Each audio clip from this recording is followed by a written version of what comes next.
خلافت اموی کے تحت شامل کرنے کے لیے یزید کی فوج مکہ کا محاصرہ کیا اور یہ محاصرہ کئی دنوں تک جاری رہا۔ محاصرے کے دوران حسین بن نمیر نے منجبیق اور توپ کے ذریعے مکے پہ حملہ آور ہوا، جس کی وجہ سے خانہ کعبہ پہ کافی اثر پڑا تھا اور خانہ کعبہ کی دیواریں بالکل کمزور ہو گئی تھیں۔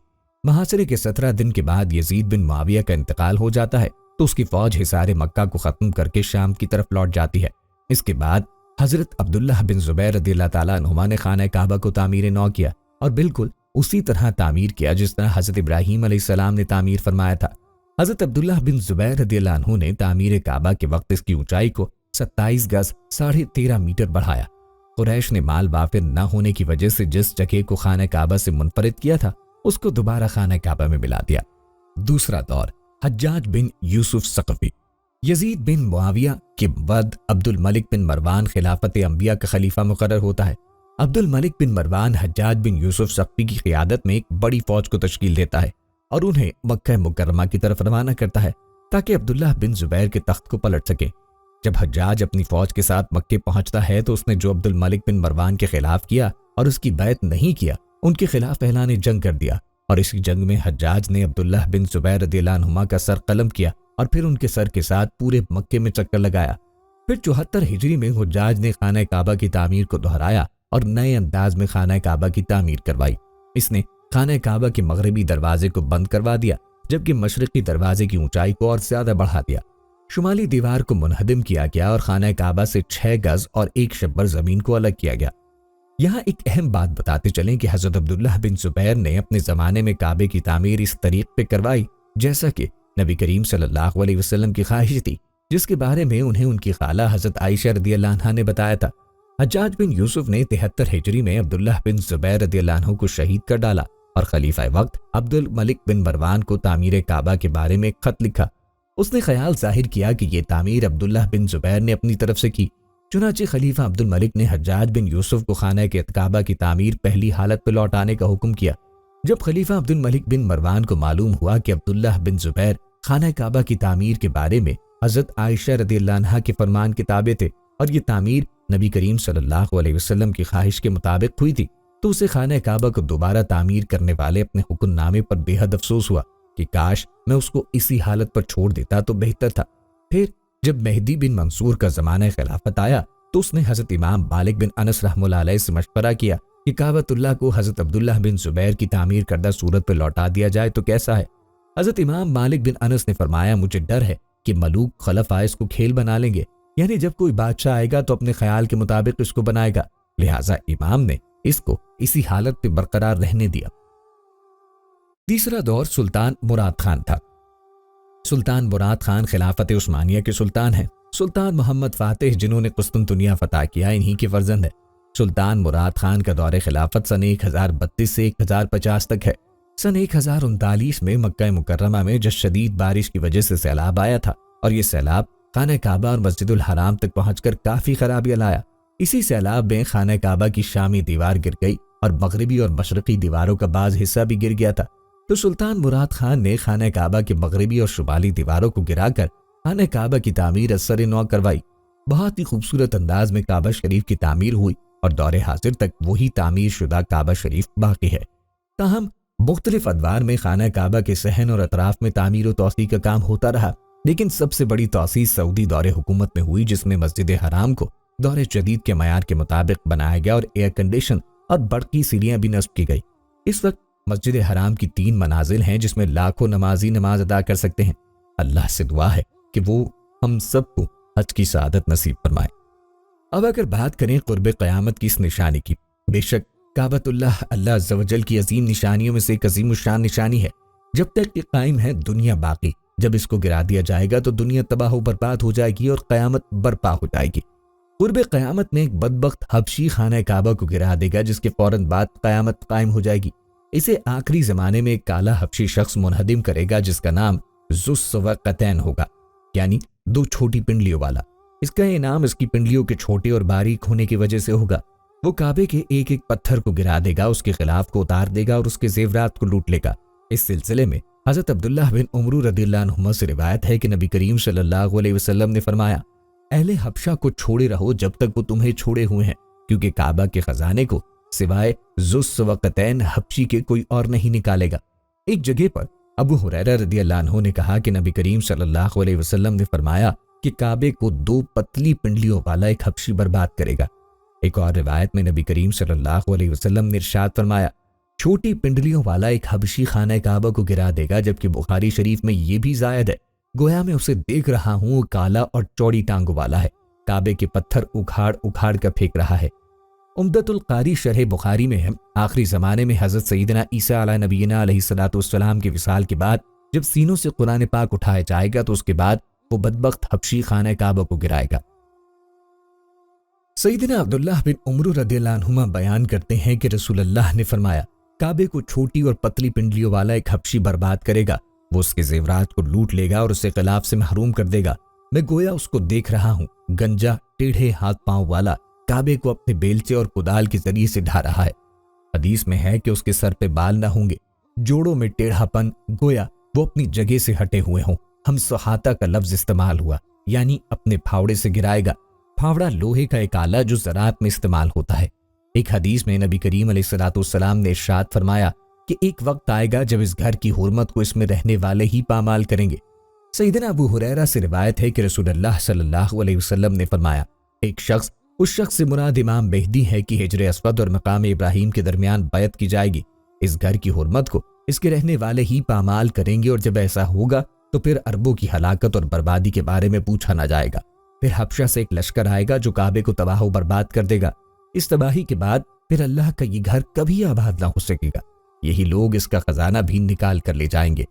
حدیث میں افحج کا لفظ ہے، اور وہ افحج ہے جو اکڑتا ہوا چلے ہے یا چلتے میں اس کے دونوں پنجے تو نزدیک رہے اور دونوں ایڑیوں میں فاصلہ رہے۔ وہ حبشی مردود جو قیامت کے قریب کعبے کو ڈھائے گا، وہ اسی شکل کا ہوگا۔ دوسری روایت میں ہے کہ اس کی آنکھیں نیلی، ناک پھیلی ہوئی ہوگی، پیٹ بڑا ہوگا، اس کے ساتھ اور لوگ ہوں گے، وہ کعبے کا ایک ایک پتھر اکھاڑ ڈالیں گے اور سمندر میں لے جا کے پھینک دیں گے۔ حدیث کے آثار سے پتہ چلتا ہے کہ اس کا تعلق افریقہ کے کسی ملک سے ہوگا۔ اسی طرح ایک گروہ کعبے پہ حملہ آور ہوگا جو زمین میں دھس جائے گا، لیکن کس علاقے سے تعلق ہوگا اس کا ذکر نہیں۔ کعبے پر حملے کے حوالے سے ایک اور حدیث بھی ملتی ہے جس کی راویہ حضرت عائشہ رضی اللہ عنہا ہے۔ ام المومنین حضرت عائشہ صدیقہ رضی اللہ عنہا کہتی ہیں کہ رسول اللہ صلی اللہ علیہ وسلم نے فرمایا ایک فوج بیت اللہ پر چڑھائی کرے گی اور وہ زمین میں دھسا دی جائے گی، یہ قیامت کے بالکل نزدیک ہوگا۔ اللہ ہر مسلمان کو اس وقت کے فتنے سے بچائے۔ اصحاب فیل کے واقعے کے زمانے میں مکے والے کافر تو تھے مگر بیت اللہ کی تعظیم کرتے تھے اور اس کی حرمت پامال نہیں کرتے تھے، اسی لیے اللہ نے کعبے کو ابرہہ اور اس کے لشکر سے بچا لیا۔ جہاں تک حبشی ذُس وقتین کا معاملہ ہے تو وہ کعبے کو گرانے میں اس وقت کامیاب ہوگا جب مقامی لوگ بھی کعبے کی حرمت کو پامال کرنا شروع کریں گے اور اس کی حرمت کا پاس نہ کریں گے۔ جب وہ بیت اللہ کی خدمت اور اہتمام سے پہلو تہی کریں گے تو اللہ تعالیٰ ان کی مدد سے ہاتھ کھینچ لے گا۔ ناظرین، یہاں یہ بات بھی ذہن رشید رہے کہ ان قیامت کی نشانیوں سے متعلق روایات میں چند ایک معاملات و شخصیات کو چھوڑ کر ان کے وقوع ہونے کا وقت، حالات، شخصیات و اقوام عاملہ کا معاملہ کافی مبہم ہے، واضح نہیں ہے کہ اس پر کوئی حتمی رائے دی جا سکے کہ کب کون کیسے خروج کرے گا وغیرہ۔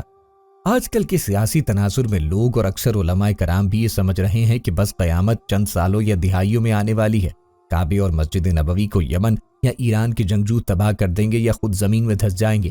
آئندہ چند سالوں میں امام مہدی اور حضرت عیسیٰ علیہ السلام کا نزول ہو جائے گا، برمودا ٹرائنگل سے دجال نمودار ہوگا اور فتنہ پھیلائے گا، یہودیوں، عیسائیوں اور مسلمانوں کی آپس میں جنگ ہوگی جو بس چند دن کی دوری پہ ہے وغیرہ۔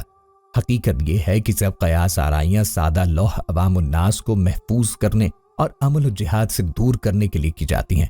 اگر گہری نگاہ سے دیکھا جائے تو بڑے فتنے حضرت عثمان رضی اللہ عنہ کے دور سے ہی رونما ہونے شروع ہو گئے تھے۔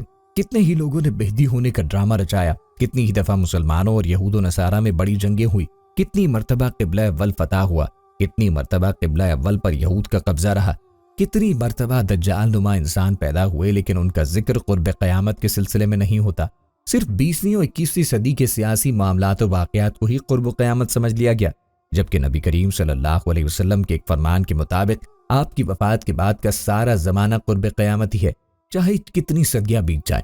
لہٰذا علماء کو چاہیے کہ آج کل کے سیاسی پروپیگنڈے سے متاثر ہو کر عوام الناس کو محظوظ کرنے کے بجائے ان کو نیک اعمال اور جہاد فی سبیل اللہ کی ترغیب دیں۔